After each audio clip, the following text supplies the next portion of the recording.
American president Donald Trump പറയുന്നതൊക്കെ തള്ളാണെന്നാണ് നമ്മൾ ഇതുവരെ കരുതിയിരുന്നത്. എന്നാൽ വെനസ്വേലയിൽ മഡൂറോയെ പുറത്താക്കിക്കൊണ്ട് ഒരു നിർണായക നീക്കം ട്രംപ് നടത്തി. ഇനി ലക്ഷ്യം വെക്കുന്നത് ഗ്രീൻലാൻഡാണ്. അതും പിടിച്ചെടുക്കുമെന്ന് നേരത്തെ പറഞ്ഞതാണ്. അപ്പോൾ ട്രംപ് ചില വ്യക്തമായ ലക്ഷ്യങ്ങളോടെ നീങ്ങുന്നു എന്ന് ഇവിടെ മനസ്സിലാക്കി തരുന്നുണ്ട്. മാത്രമല്ല, ജനുവരി 20 ലോകത്തോട് ട്രംപ് ഒരു വലിയ പ്രസംഗം നടത്താൻ പോകുന്നു. അതിനുള്ളിൽ താൻ എന്തൊക്കെ ചെയ്തു എന്നുള്ള വീരകൃത്യങ്ങളായിരിക്കും പറയാൻ പോകുന്നത്. ഒപ്പം തന്നെയാണ് ഇറാനിൽ വലിയൊരു കലാപം കത്തിപ്പടരുന്നത്. ലോകത്തിൻ്റെ ശ്രദ്ധ മുഴുവൻ ഇപ്പോൾ അങ്ങോട്ടേക്കാണ്.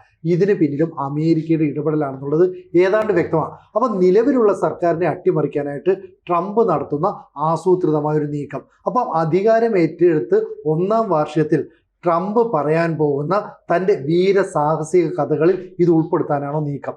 ജ്യോതിർഘോഷ് സാറുണ്ട്, ആമത് മാഷുണ്ട്. എങ്ങനെ കരുതാം ഇതിനകത്ത് ഇനിയിപ്പോൾ അടുത്ത ലക്ഷ്യം ഗ്രീൻലാൻഡ് തന്നെയാണ്. ഇപ്പോൾ ഗ്രീൻലാൻഡിലേക്ക് പോകുന്നതിന് ഈ വെനസ്വേലയിൽ പോയ അത്ര എളുപ്പമാകുമെന്ന് തോന്നുന്നില്ല. കാരണം അവിടുത്തെ മിലിറ്ററി സ്റ്റാഫിൻ്റെ ചീഫൊക്കെ ഇതിന് ഈ ഒരു ഗ്രീൻലാൻഡ് അഡ്വഞ്ചർ വളരെ അപകടകരമായിരിക്കും എന്നുള്ള മുന്നറിയിപ്പ് കൊടുത്തിട്ടുണ്ട്. പക്ഷേ ഇദ്ദേഹത്തിൻ്റെ പൊളിറ്റിക്കൽ അഡ്വൈസർ സ്റ്റീഫൻ മില്ലർ വളരെ ആവേശത്തോടു കൂടി ഈ ഗ്രീൻലാൻഡ് പിടിക്കണം എന്ന് പറഞ്ഞിട്ട് ഉള്ള നിർദ്ദേശം കൊടുത്തിരിക്കുകയാണ്. അപ്പോൾ അവിടുത്തെ മിലിറ്ററി ഇതിനെ അത്രയധികം സ്വാഗതം ചെയ്യുന്നില്ല. അപ്പോൾ രണ്ടായാലും അതൊരു വലിയ ഒരു മാറ്റമായിരിക്കും. ഈ ഗ്രീൻലാൻഡ് പിടിക്കുക എന്ന് പറഞ്ഞു കഴിഞ്ഞാൽ സ്വാഭാവികമായിട്ടും ഇപ്പം തന്നെ നാറ്റോയെ ഏകദേശം തകർത്ത് കഴിഞ്ഞു. ഗ്രീൻലാൻഡിലേക്ക് പോവുകയാണെങ്കിൽ നാറ്റോ പൂർണ്ണമായിട്ടും അകത്തുനിന്ന് തന്നെ ട്രംപ് തകർക്കുന്നതാണ്. അപ്പം അത് ഈ മറ്റ് പാശ്ചാത്യ രാജ്യങ്ങൾ, വിശേഷിച്ച് യൂറോപ്പ്, അതിനെ എങ്ങനെ എടുക്കും എന്നുള്ളത് കാണേണ്ടതുണ്ട്. അതേസമയത്ത് ടെഹ്റാനിലത് മാത്രമല്ല, വേറൊരു സംഗതി നടന്നിട്ടുണ്ട്. മാർക്ക് റൂബിയോയെ ക്യൂബയിലേക്ക് അയക്കുന്നു അദ്ദേഹം ഒരു ഭീഷണി ഉയർത്തിയിട്ടുണ്ട്. അതായത് മാർക്ക് റൂബിയോ ക്യൂബൻ വംശജനാണ്. അപ്പോൾ അധികം പ്രശ്നങ്ങൾ ഉണ്ടായിക്കഴിഞ്ഞാൽ വെനസ്വേലയ്ക്ക് നിർദ്ദേശം കൊടുത്തിരിക്കുകയാണ് ക്യൂബയുമായിട്ടുള്ള സകല ബന്ധങ്ങളും ഉപേക്ഷിക്കാനായിട്ട്. അതുപോലെ ക്യൂബയും മര്യാദയ്ക്ക് ഇരുന്നില്ല എന്നുണ്ടെങ്കിൽ അവിടുത്തെ ഭരണം പിടിച്ചെടുത്ത് മാർക്ക് റൂബിയോയെ ക്യൂബയിലെ ഭരണം ഏൽപ്പിക്കുമെന്നും ട്രംപ് പറഞ്ഞിട്ടുണ്ട്. അപ്പോൾ ഇതുവരെ ഉണ്ടായിരുന്ന ഈ കഴിഞ്ഞ 2-ാം ലോക മഹായുദ്ധത്തിന് ശേഷം ഉണ്ടായിരുന്ന എല്ലാ അമേരിക്കൻ നടപടികളും പരോക്ഷമായിട്ട് മന്ത്രിസഭകളെ മാറ്റി തങ്ങൾക്ക് താല്പര്യമുള്ള രീതിയിലേക്ക് ഭരണകൂടങ്ങളെ മാറ്റിക്കൊണ്ടിരിക്കുകയായിരുന്നു. പക്ഷെ ഇപ്പോൾ അതല്ല, നേരിട്ട് കയറി കടന്നാക്രമിച്ച് പിടിക്കുക, അവിടെ നിന്നുള്ള സാധനങ്ങൾ അടിച്ചുകൊണ്ട് പോകുക എന്നുള്ളതാണ് ഇപ്പോൾ വെനസ്വേലൻ മോഡലിലേക്കൂടെ മനസ്സിലാക്കിയിരിക്കുന്നത്.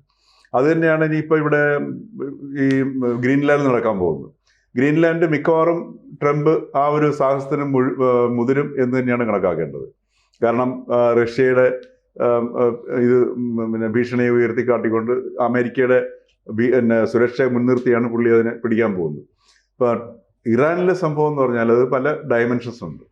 ആഭ്യന്തരമായ പ്രശ്നങ്ങളുണ്ട്. ആഭ്യന്തരമായ പ്രശ്നങ്ങൾ ഉണ്ടാക്കിയതിൽ അമേരിക്കയുടെ നിലപാടുകളുണ്ട്. ഇപ്പോൾ ആ കരാറ്, മറ്റേ ആണവ കരാർ വിച്ഛേദിച്ചതിനെ തുടർന്നിട്ട് ഉണ്ടായിട്ടുള്ള സാങ്ഷൻസ്. ഇപ്പോൾ $1 എന്ന് വെച്ചാൽ 14 ലക്ഷത്തി ശിഷ്ടൻ രൂപയാണ് $1. അപ്പോൾ ഇപ്പോൾ ഉണ്ടായിരിക്കുന്ന ഒരു ആഭ്യന്തര പ്രക്ഷോഭം എന്ന് പറയുന്നത് നമ്മുടെ മനുഷ്യന് ജീവിക്കാൻ പറ്റാത്തൊരവസ്ഥയിലേക്ക് വന്നു. അവിടുത്തെ റിയാലിൻ്റെ വില ഈ പറഞ്ഞതുപോലെ $1 14 ലക്ഷത്തിലധികത്തിലേക്ക് താന്നിരിക്കുന്നു. അങ്ങനെയുള്ള ഒരു ആഭ്യന്തര പ്രശ്നങ്ങളും പിന്നെ ഈ പറഞ്ഞതുപോലെ അടിച്ചമർത്തപ്പെട്ട ഒരു ജനതയുടെ ഒരു വിക്ഷോഭം എല്ലാം കൂടെ ചേർന്നിട്ടാണ് ഇപ്പോൾ ഇറങ്ങിയിരിക്കുന്നത്.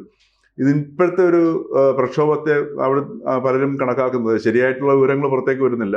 ഇപ്പോൾ 638 1000 ആൾക്കാർ ഇപ്പം തന്നെ മരിച്ചിട്ടുണ്ടെന്ന് പറയുന്നു. ഇപ്പം സ്പീക്കർ പെട്ടെന്നൊരു പ്രഖ്യാപനം നടത്തിയിരിക്കുന്നു. ഈ പ്രക്ഷോഭകർക്ക് ഇനി പ്രക്ഷോഭത്തിന് ഇറങ്ങിക്കഴിഞ്ഞാൽ വധശിക്ഷയായിരിക്കും ഭീഷണി എന്നുള്ള ഇത് ഇറങ്ങിയിട്ടുണ്ട്. പക്ഷെ എന്നിട്ടും ഇറാനിലെ 31 പ്രവിശ്യകളിലും ഈ പ്രക്ഷോഭം ആളി കത്തിക്കൊണ്ടിരിക്കുകയാണ് ചെയ്യുന്നത്. അപ്പോൾ ഈ ഒരു പശ്ചാത്തലത്തിലാണ് ഇപ്പോൾ അമേരിക്ക മുന്നറിയിപ്പ് കൊടുത്തിരിക്കുന്നത്, ഞങ്ങൾ കയറി അടിക്കുമെന്ന് പറഞ്ഞിരിക്കുന്നത്. അപ്പോഴാണ് ഇപ്പം ഖമേനിയുടെ ഏറ്റവും ഒടുവിലത്തെ പ്രസ്ഥാനം വന്നിരിക്കുന്നത്, അമേരിക്ക അടിച്ചു കഴിഞ്ഞാൽ അവരുടെ ബേസുകളിലേക്ക് മുഴുവൻ, കാരണം മധ്യേഷ്യ മുഴുവൻ അമേരിക്കൻ ബേസുകളെ കൊണ്ട് നിറച്ചിരിക്കുകയാണ് ചെയ്യുന്നത്. അപ്പോൾ അവിടേക്കുള്ള ആക്രമണങ്ങളുണ്ടാവും. അപ്പോൾ തിരിച്ചടിയിലേക്ക് പോകും. അപ്പോൾ ഇത് നമ്മളെ സൂചിപ്പിക്കുന്നത് നമ്മുടെ ഈ പറഞ്ഞ ഇതിനകത്ത് ഇപ്പം ഇവിടെ ഗ്രീൻലാൻഡിലേക്കൂടെ അമേരിക്ക പോവുകയാണെന്നുണ്ടെങ്കിൽ ഇപ്പം തന്നെ റഷ്യയുടെ ഗോസ്റ്റ് ഷിപ്പുകളെ പിടിച്ച് ആക്രമിക്കുന്നു എന്നുള്ളൊരു സാധനം വരുന്നുണ്ട്. അപ്പോൾ റഷ്യയും വെനസ്വേല വിഷയത്തിലാണെങ്കിൽ ചൈനയെ ആൾമോസ്റ്റ് ഇൻവോൾവ് ആയിട്ടുണ്ട്. കാരണം ചൈന അവിടെ $60 ബില്യൺ ഇൻവെസ്റ്റ് ചെയ്തിരിക്കുന്നത്. അവരുടെ ഒരു മേജർ ഇൻവെസ്റ്റ്മെൻ്റ് ആണ്. അപ്പോൾ ഇത്തരത്തിലുള്ളൊരു പശ്ചാത്തലം നോക്കുമ്പോഴത്തേക്ക് ശരിക്കും പറഞ്ഞാൽ വേണമെങ്കിൽ ഒരു വേൾഡ് വാറിന് മനോഹരമായ രീതിയിൽ വിളഞ്ഞു നിൽക്കുന്ന ഒരു അന്തരീക്ഷമാണ് ഇപ്പോൾ വന്നിരിക്കുന്ന സാധനം.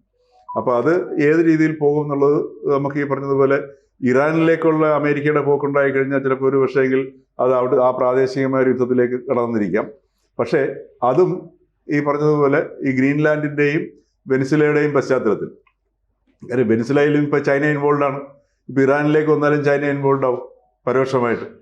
അപ്പോൾ ഈ രീതിയിൽ നോക്കുമ്പോഴത്തേക്ക് ചൈനയും റഷ്യയും ഒക്കെ നേരിട്ട് ഇൻവോൾവ് ആകാൻ പറ്റുന്ന ഒരു സാഹചര്യത്തിലേക്ക് ഈ കാര്യങ്ങൾ നീങ്ങിക്കൊണ്ടിരിക്കുകയാണ് ചെയ്യുന്നത്. അപ്പോൾ അത് വേണമെങ്കിൽ ഇപ്പം ട്രംപ് തന്നെ നേരത്തെ പറഞ്ഞതുപോലെ ഒരു മൂന്നാം ലോക മഹായുദ്ധത്തിൻ്റെ വക്കിലേക്ക് എത്താമോ, അതോ ഈ പറഞ്ഞതുപോലെ ഈ പ്രാദേശിക അല്ലെങ്കിൽ ഓരോ പ്രദേശങ്ങളിൽ ഇപ്പോൾ മധ്യേഷ്യ കേന്ദ്രീകരിച്ചും അതല്ലെങ്കിൽ ഇങ്ങനെയുള്ള കടന്നേറ്റങ്ങൾ സംബന്ധിച്ചിട്ടുമൊക്കെ ലാറ്റിൻ അമേരിക്കൻ കേന്ദ്രീകരിച്ചുമൊക്കെയുള്ള യുദ്ധങ്ങളായിട്ട് അവസാനിക്കുമോ അല്ല തുടരുമോ എന്നൊക്കെ ഉള്ളത് നമുക്ക് കണ്ടറിയേണ്ടിയിരിക്കും സാർ. എങ്ങനെയായിരിക്കും ഇറാനിലെ ഈ പ്രക്ഷോഭത്തിൻ്റെ ഒരു ഗതി ഇനി നിങ്ങൾ നീങ്ങുക? അല്ല, ഇറാനിലെ പ്രക്ഷോഭം എനിക്ക് തോന്നുന്നു ഡൊണാൾഡ് ട്രംപിന്റെ വാക്കുകളെ പോലെ തന്നെ അവിശ്വസനീയമാണ് ഇറാൻ ഭരണകൂടത്തിന്റെ. അതെ അതെ. കാരണം ഒരു കാരണവശാലും ഇപ്പോൾ നമ്മൾ ഈ ഇരുമ്പുമറയുടെ വിലക്കുള്ള രാജ്യങ്ങളാണ് തീർച്ചയായിട്ടും. കമ്മ്യൂണിസ്റ്റ് രാജ്യങ്ങളെ പോലെ തന്നെയാണ് ഇസ്ലാമിക രാജ്യങ്ങളും. അതുകൊണ്ട് അവർ എറിഞ്ഞു തരുന്ന വിവരങ്ങളല്ലാതെ നമ്മുടെ മുമ്പിൽ വിവരങ്ങളില്ല. ഇപ്പോൾ ഈ കിട്ടുന്ന വിവരങ്ങൾ പോലും പൂർണ്ണമാണെന്ന് ഞാൻ കരുതുന്നില്ല. ഇപ്പോൾ ഇറാനെ പോലെ വിശാലമായൊരു രാജ്യത്ത് 10-31 പ്രൊവിൻസുകളിൽ ഒരുമിച്ച് കലാപം നടന്നാൽ അത് ഈ എണ്ണത്തിലൊന്നും നിൽക്കാൻ സാധ്യതയില്ല. ഇറാനെ പോലെ ഒരു ഭീകരമായ രാജ്യത്തിന്റെ ഇസ്ലാമിക ഭരണകൂടത്തിന്റെ പോലീസും പട്ടാളവും വന്ന് ജനങ്ങളെ നേരെ കൈകാര്യം ചെയ്യാൻ തുടങ്ങിയാൽ അതിന്റെ ടോള് ഇത്രയൊന്നും ആവാൻ യാതൊരു വഴിയില്ല. അതുകൊണ്ട് അത് വിശ്വസിക്കാൻ നിവൃത്തിയില്ല. പിന്നെ ഇറാന്റെ ഒരു നമ്പറാണ്, ഇറാൻ എന്നും പറഞ്ഞുകൊണ്ടിരിക്കുന്ന ഒരു നമ്പറാണ് ഇവിടെ കലാപം ഉണ്ടാക്കുന്ന അമേരിക്കയാണ്. പരോക്ഷമായൊരു കാരണമുണ്ട്. അവിടുത്തെ യഥാർത്ഥ കാരണം ഇപ്പോ എങ്ങനെയാണ് മതം കൊണ്ട് അന്നം കിട്ടുക എന്നുള്ളതാണ് ചോദ്യം. മതം കൊണ്ടാണ് അവിടെ കലാപം ഉണ്ടാക്കിയത്. മതം പറഞ്ഞാണ് ഖുമൈനി പുറത്ത് നിന്ന് അവിടെ വിപ്ലവം ഉണ്ടാക്കിയത് 79. അപ്പൊ ആ മതം കൊണ്ട് രാജ്യത്ത് ഒരു ഗവേണൻസ് സാധ്യമല്ല, അവിടുത്തെ വിലക്കയറ്റം പിടിച്ചു നിർത്താനാവുന്നില്ല, തൊഴിലില്ലായ്മ. അതാണല്ലോ മുല്ലപ്പൂ വിപ്ലവം വന്നതുപോലെ ഇറാനകത്ത് അന്ന് തടഞ്ഞു നിർത്തിയ മുല്ലപ്പൂ വിപ്ലവമാണ് ഇപ്പോൾ ഈ വന്നത്. കാര്യം വളരെ സിമ്പിളാണ്. ഞങ്ങൾക്ക് ഭക്ഷണം വേണം, തൊഴിൽ വേണം, ഞങ്ങളുടെ റിയാല് കൊടുത്താൽ ഞങ്ങൾക്ക് എന്തെങ്കിലും ന്യായമായി വാങ്ങാൻ കിട്ടുന്നതാണുള്ള വാദം. അപ്പോൾ അമേരിക്ക ഈ കലാപത്തിൻ്റെ പിന്നിലുണ്ട് എന്ന് ഇറാൻ പറയുന്നതിന് പരോക്ഷമായൊരു കാരണമുണ്ട്. ഈ ഉപരോധമാണ്. അമേരിക്ക വിശാലമായ അർത്ഥത്തിൽ തീർത്ത ഉപരോധം കൊണ്ടാണ് ഈ വിലക്കയറ്റം ഉണ്ടായത്. ഈ എന്താ പറയുക, നാണയത്തിൻ്റെ പിന്നെ ഇൻഫ്ലേഷൻ ഉണ്ടായത് എന്നുള്ളത് സത്യമാണ്. മറിച്ച് അമേരിക്ക ഇപ്പോഴത്തെ അവസ്ഥയിൽ ഇറാനെ കയറി ആക്രമിക്കുമെന്ന് ഞാൻ കരുതുന്നില്ല. പിന്നെ ട്രംപിൻ്റെ ഒരു തള്ള് സ്ഥിരം പരിപാടിയാണല്ലോ. അവിടെ ജനങ്ങൾ പൊറുതി മുട്ടി ഇറാൻ ഭരണകൂടത്തിനെതിരായിട്ട് കലാപം നടത്തുമ്പോൾ അത് ഏതാണ്ട് വിജയം കാണും എന്ന് CIA റിപ്പോർട്ട് അമേരിക്കൻ ട്രംപിന് കിട്ടുമ്പോൾ ഞങ്ങളും കയറിയേക്കും എന്നൊരു ഭീഷണിപ്പെടുത്തലല്ലാതെ അതിനപ്പുറത്തേക്ക് ഞാനത് പ്രതീക്ഷിക്കുന്നില്ല. പക്ഷേ ഇറാൻ വലിയ പ്രതിസന്ധിയിലാണ്. ഇറാൻ പ്രതിസന്ധി വേറെ ആരെക്കൊണ്ടുമല്ല. കഴിഞ്ഞ കുറേ കാലമായിട്ട് അവിടെ ഈ അടിച്ചേൽപ്പിക്കുന്ന മനുഷ്യാവകാശ പ്രശ്നങ്ങളുണ്ട്, ഗുരുതരമായ സാമ്പത്തിക പ്രശ്നങ്ങളുണ്ട്, ദാരിദ്ര്യമുണ്ട്, തൊഴിലില്ലായ്മയുണ്ട്. അതെല്ലാം കൂടി ഒരു പൊട്ടിത്തെറിയിൽ എത്തിയത് ഇപ്പോഴാണ് എന്നേ ഉള്ളൂ. 79-ലല്ല വിപ്ലവം. 79 എന്ന് പറഞ്ഞാൽ ഇപ്പോൾ ഏതാണ്ട് 45 കൊല്ലമായി. ഇത്രയും കാലം പിടിച്ചു നിന്നു എന്ന് കൂട്ടിയാൽ മതി. അല്ല, ഇതിനിടയ്ക്ക് ഉണ്ടായ വിപ്ലവങ്ങളെല്ലാം അടിച്ചമർത്തി. എല്ലാം അടിച്ചമർത്തിയതാണ്. അതുകൊണ്ട് ഇതങ്ങനെ എളുപ്പത്തിൽ സാധ്യമല്ല എന്നതിൻ്റെ അർത്ഥം. ഇപ്പോൾ ഇത്രയും ദിവസങ്ങളായിട്ട് ഇറാൻ പോലൊരു രാജ്യത്ത് കലാപം നിലനിൽക്കുന്നു എന്നെങ്കിലും അവിടുത്തെ ഭരണകൂടം സമ്മതിക്കുന്നുണ്ടെങ്കിൽ അതിനർത്ഥം അന്ന് അതിന്റെ വോള്യം നമ്മൾ അറിഞ്ഞതിനേക്കാളൊക്കെ എത്രയോ അപ്പുറമാണെന്നാണ് ഒന്ന്. ഇനി രണ്ടാമത്തെ ഒരു കാര്യം, ട്രംപിന്റെ സ്വഭാവത്തിൽ ഒരു മാറ്റവും വന്നിട്ടില്ല എന്ന് വേണം കരുതാൻ. കാരണം ട്രംപ് പറയുന്നത്, ട്രംപിന്റെ നമ്മൾ തള്ളു എന്ന് പറയുന്നുണ്ടല്ലോ, ട്രംപ് പറയുന്നതൊന്നും അല്ല ചെയ്യുന്നതൊന്നും പറഞ്ഞതുമല്ല. വെനിസുലയിലെ ഭരണമാറ്റം ആരോടും പറഞ്ഞിട്ടില്ല അതിനു മുമ്പ്.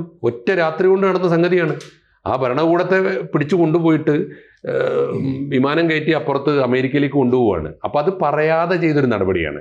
അപ്പോൾ നമ്മൾ കാണേണ്ടത് അമേരിക്കയുടെ പുതിയ നീക്കങ്ങളൊന്നും ഈ ട്രംപിൻ്റെ വാക്കുകളിൽ വന്നതല്ല, മറ്റെന്തൊക്കെയോ അജണ്ടയുണ്ട്.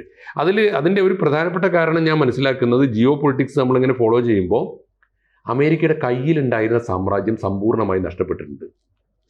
നാറ്റോ രാജ്യങ്ങളൊന്നും അമേരിക്കക്ക് വഴങ്ങുന്നില്ല.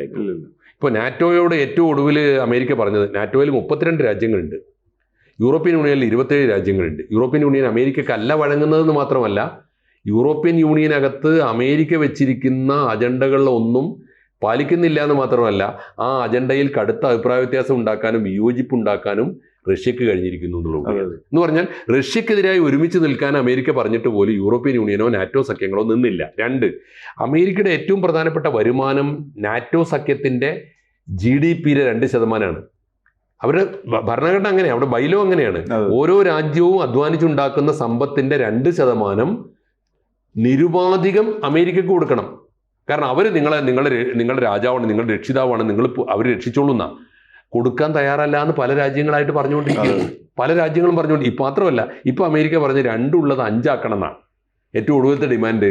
അത് നിഷ്കരുണം തള്ളിക്കളഞ്ഞിരിക്കുകയാണ് ഈ നാറ്റോ സഖ്യവും യൂറോപ്യൻ രാജ്യങ്ങളും. അങ്ങനെ വരുമ്പോൾ അമേരിക്കയുടെ കയ്യിലുള്ള സാമ്രാജ്യം നഷ്ടപ്പെട്ടു.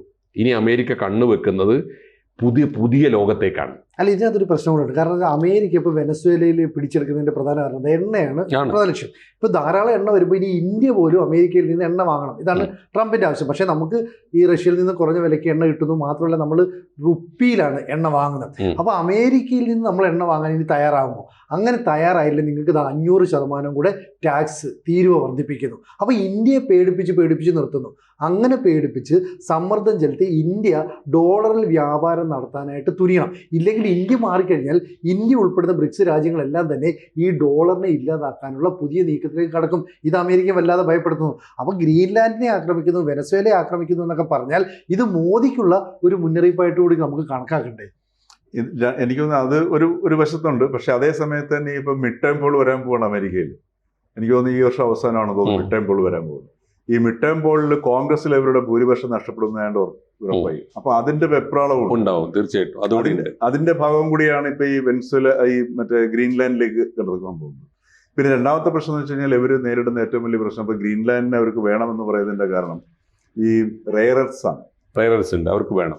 റെയറെർസ് അവർക്ക് വേണം. വെനിസ്വേലയിൽ എണ്ണയും വേണം. അപ്പൊ ഇത് രണ്ടും, കാരണം ഇതിപ്പം ചൈനയുടെ ഔദാര്യത്തിലാണ് ഇപ്പൊ ഈ റെയറെർസിന്റെ കാര്യത്തിൽ അവർ പോകുന്നത്. അത് ഈ റെയറെർസിന്റെ ലഭ്യത കുറഞ്ഞു കഴിഞ്ഞാൽ അമേരിക്കയുടെ സാമ്പത്തിക സ്ഥിതി മാത്രമല്ല അവിടുത്തെ പ്രധാനപ്പെട്ട കമ്പനികളെല്ലാം തന്നെ ബുദ്ധിമുട്ടിലാവും. അപ്പൊ ഈ ഒരു വസ്തുത അവരുടെ മുമ്പിലുണ്ട്. അതുകൊണ്ടാണ് ഈ ഗ്രീൻലാൻഡിനെ ലക്ഷ്യമിട്ട് ഇത് ചെയ്യുന്നതായിരിക്കാം. ഈ 2 കാര്യങ്ങൾ വളരെ പ്രധാനമാണ്. അമേരിക്കയ്ക്ക് ഇനി ആവശ്യമുള്ള 2 പ്രധാനപ്പെട്ട റിസോഴ്സ് എന്ന് പറയുന്നത് ഒന്ന് എണ്ണയും ഒന്ന് റെയറെർസുമാണ്. ഇത് ലക്ഷ്യമിട്ടാണ് ആഫ്രിക്കൻ രാജ്യങ്ങളും ഉന്നം വെക്കുന്നത്.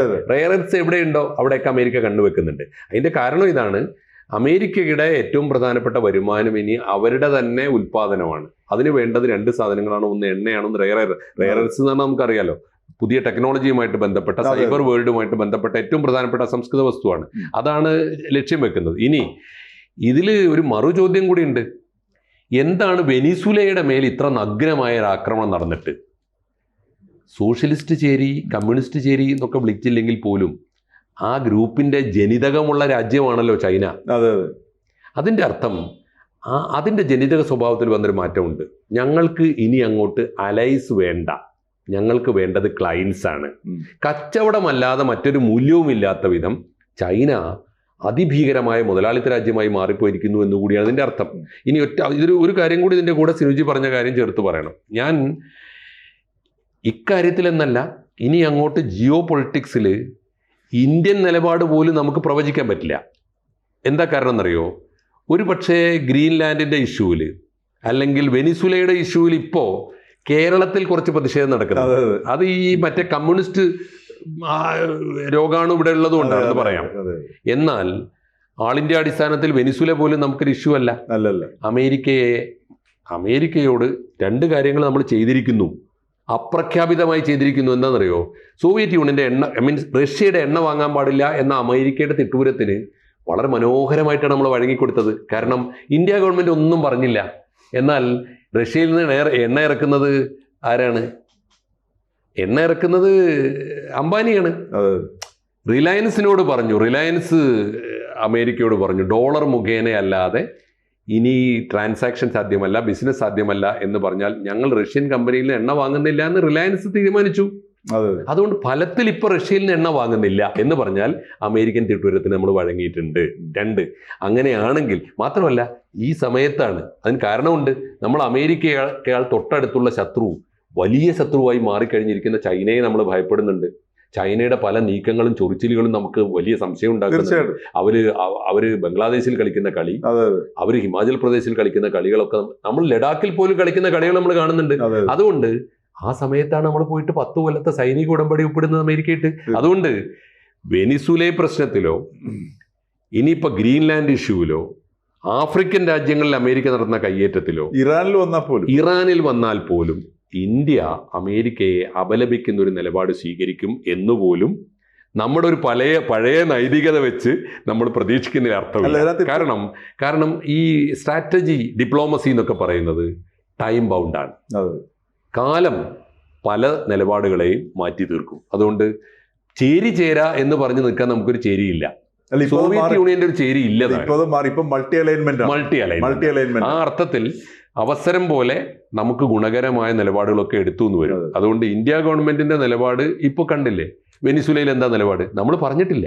നമ്മൾ വളരെ സ്ട്രാറ്റജിക്കാണ് നമ്മുടെ നിലപാട്. അതുകൊണ്ട് തന്ത്രപൂർവ്വം മാത്രമാണ് ഈ പ്രശ്നത്തിൽ. ഇതിനടുത്ത് മാഷ് പറഞ്ഞ ഈ ചൈനയുടെ വേറൊരു സ്റ്റേറ്റ്മെന്റ് അടുത്ത സമയത്ത് വന്നു.